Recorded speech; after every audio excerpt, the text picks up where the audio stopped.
So welcome back guys to We Talk Boxing, and today I'm going to be talking about Chris Eubank Jr. and his potential change in trainer for his up and coming bout with Liam Smith on the 2nd of September.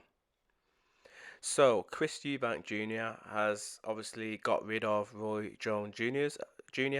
As a trainer, and is now pretty much teaming up with Brian McIntyre, or Bolmac as most people know him in the industry as, who is Terence Crawford's trainer.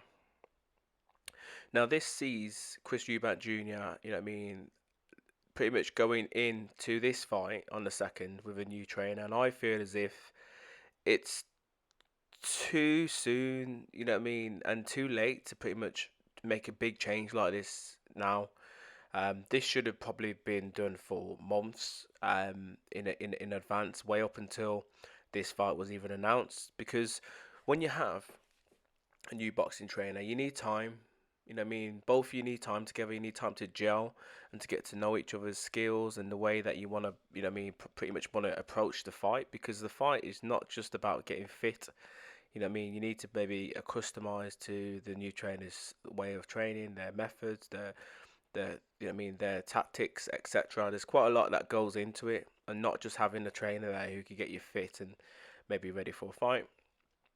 Whereas with Roy Jones Jr., you had him for a few fights, and they've spent a fairly good amount of time together. Um, so it's quite interesting to see how and why now, they've kind of parted ways for this fight. Whether or not they obviously get back together after this fight, who knows, because he hasn't really said that in his latest interview. Now, what I find quite intriguing is that, Eubank Jr., he did an interview with, I think it was IFL. He did quite a few actually recently, but the one that I watched with IFL, he pretty much went out and said that obviously it was good that Terence Crawford won against Errol Spence, because that obviously kind of sealed the deal. Now, what I kind of make of that is that if Terence Crawford didn't seal the deal and he didn't beat Errol Spence, would he have still went ahead with Brian, Bolmac? Would he have still went ahead and changed trainers? I think the answer would have been yes, because Roy Jones Jr. pretty much said that he can't train him for this fight, and that's according to Eubank. But would he have chosen Bolmac, or would he have potentially have chosen, let's say, Errol Spence's trainer if he would have beat, Terence Crawford? So it's quite interesting to see what the thought process is behind all this. Obviously, Bolmac is a good trainer, and Errol Spence is trained as a good trainer at the same time. But is Eubank Jr. just picking a trainer because like they've got Terence to this level, and he thinks that with what he's done with Terence could potentially get him in a similar sort of position? Is this just a one fight thing, or is it going to be a more long term thing? We don't know. We don't really know what is pretty much going on in Eubank's head. But one thing I could pretty much guarantee is that I don't feel as if he's got enough time with this new trainer. I feel as if this fight, if it was in October and he would have had a good 2 months, give or take, then that's more than what 4 weeks is, and you can learn and get to know each other a lot more in that time.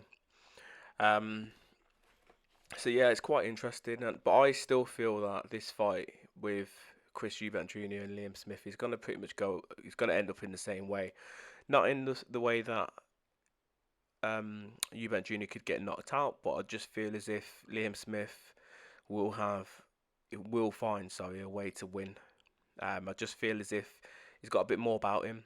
I feel as if Eubank's on the decline.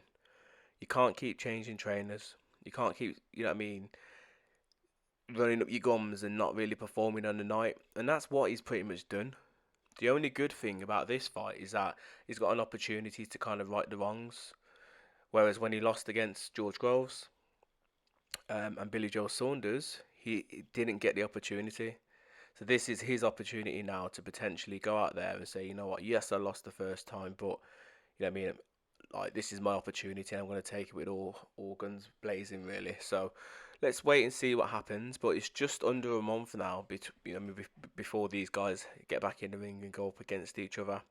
I will be watching it, and it will be a fight which I will probably cover in more detail as we get closer to the time. I just thought I'd give you guys a bit more of an update in regards to Eubank Jr changing trainers so late, you know what I mean, into camp, and just before him going into war again with Liam Smith.